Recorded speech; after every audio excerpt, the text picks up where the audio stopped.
I went outside this weekend and the weeds in my backyard had attracted lots and lots of bumblebees, which is a little bit unfortunate because my dog likes to chase them and I see that ending badly one day, but that day hasn't started yet. So let's talk about one of my favorite games for elementary music, especially for the littles, and that is Bee Bumblebee. This is a folk chant. Is that what we call them? It's a chant, a folk song, and it has a cute little game that goes along with it. I've used this one from pre-K through second grade and they all have loved it, and we're going to talk about some different ways you can use it. So we'll start with like the game and then we'll get into like different ways that you can use it and different strategies and things like that. So without further ado, let's get started. So first of all, the chant. So this one goes, Bee Bumblebee, stung a man upon his knee, stung a pig upon his snout. I declare that you are out. This one only has quarter notes and eighth notes, which makes it perfect for the littles, perfect for keeping the beat or introducing quarter and eighth note, which is what we do in my TPT lesson pack, which is anything you see popping up here is some of the slides out of there. And it's a really good one. Again, I've used it from pre-K through second grade. So for this one, there is a game that goes along with it. And when we play this game, I have a little bee finger puppet, which of course I didn't bring because I never bring home anything that I need, because I'm gonna be honest, by the time we get to the end of the day, I am so overstimulated that I just want to go home. And so I forget to bring home anything useful, but I have a little bee finger puppet. I stick it on a mallet so that way the kids aren't putting their finger in my bee butt.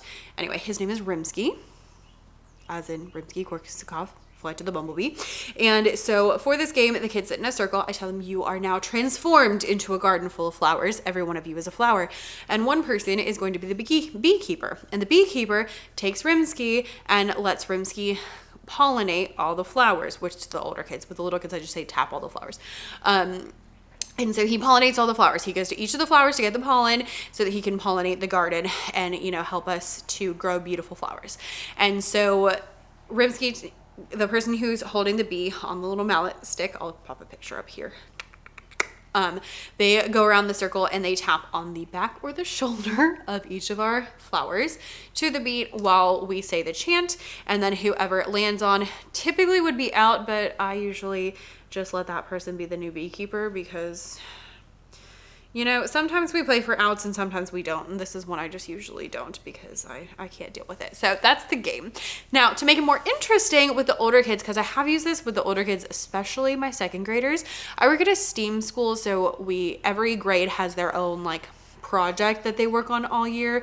It's, you know, their own little PBL, and second grade does pollinators. So we use this one a lot with second grade, and to change it and add in some more second grade-y kind of things, I like to add in some tempo. So especially with the older kids, I'll give them a starting tempo and they have to use whatever that tempo is.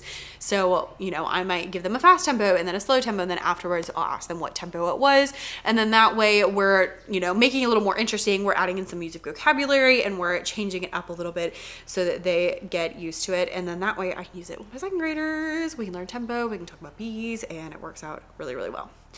Now, my other favorite thing to do with this is to use this with the little kids to practice quarter and eighth notes and introduce rhythm.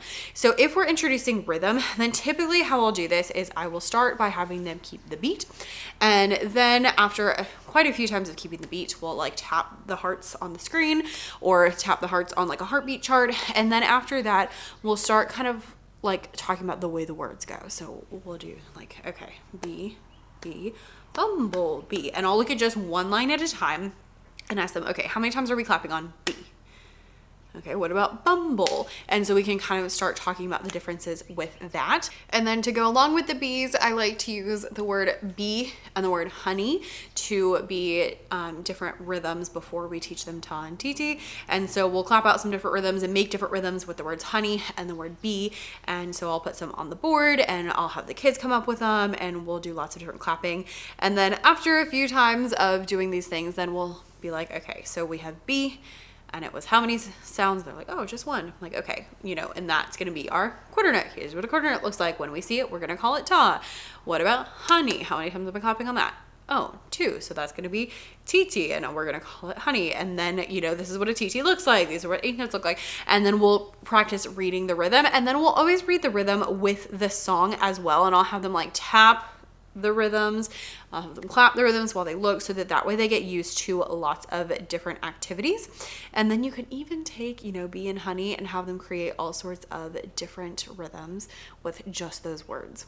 Okay, so I love to talk about different folk songs and things like that here on this channel. By the way, if you haven't subscribed yet, make sure you hit the subscribe button, because again, I love to talk about different folk songs and games and stuff here on this channel. And one thing that I always look at is, what can I do along with this? So like, great, I have this folk song. Now what do I do? And so here's a couple of activities that would go along with the Bee Bumblebee. Not necessarily like have to, but they could go along with this. So number one is Flight of the Bumblebee. Obviously, I love using this one and giving the kids egg shakers, and we just like basically shake along with it and move our bodies all the way around and kind of like show what the, you know, what the bee would look like if he was moving all around with the highs and the lows and all of that. I don't have any like super fancy way to do this. We just kind of, you know, go along with it, whatever. Number two is reading the book Berlioz the Bear. This is one of my favorite books. I use it. There's some that I use like sometimes, and there's some that I'm like, we're reading this every single year. And Berlioz the Bear, I read every single year. It's so cute. In Berlioz the Bear, Berlioz and his, you know, like group of animal musicians are on their way to go play at a dance, and the wagon wheel gets stuck in a pothole, and the donkey just, or mule, whatever he is, just gives up and like sits down. And so along comes different animals to try to, and they're like, oh, well, I'm an ox, I can pull them out. And all these different animals try to pull the wagon out of the hole, and they get like progressively bigger each time. And then the whole time Berlioz has been really self-conscious because his string bass is buzzing, because it turns out there's a bee inside of it. And so the bee ends up coming out of the base and stinging the mule, which makes him jump up, and then they are able to make their performance. And it's really funny because the animals get like bigger and bigger and bigger, and then it's like this little bee that's the one that saves the day. It's so cute and beautifully illustrated by Jan Brett. I just love it. So we use this one almost every year.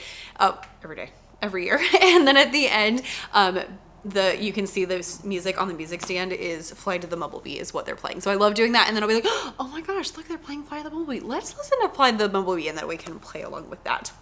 Number three is another folk song, and this, well, chant. And this is 2, 4, 6, 8, meet me at the garden gate. So this one goes 2, 4, 6, 8, meet me at the garden gate. If I'm late, please don't wait. 2, 4, 6, 8.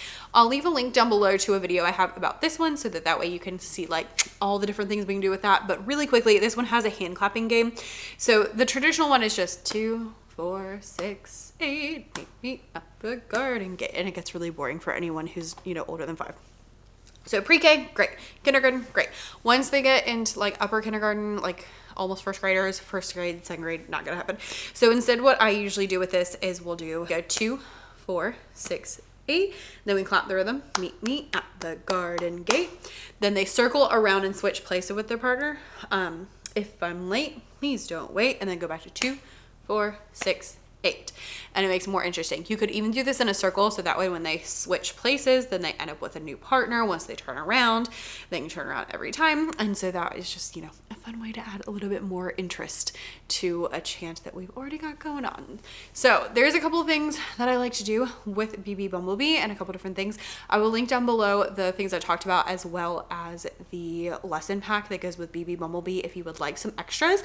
I have slides and all sorts of things to just make teaching it and teaching coordinate notes super, super easy. So you can just like ease on in, especially in springtime, because listen, by 3rd and 4th quarter, we're doing everything to make life easier.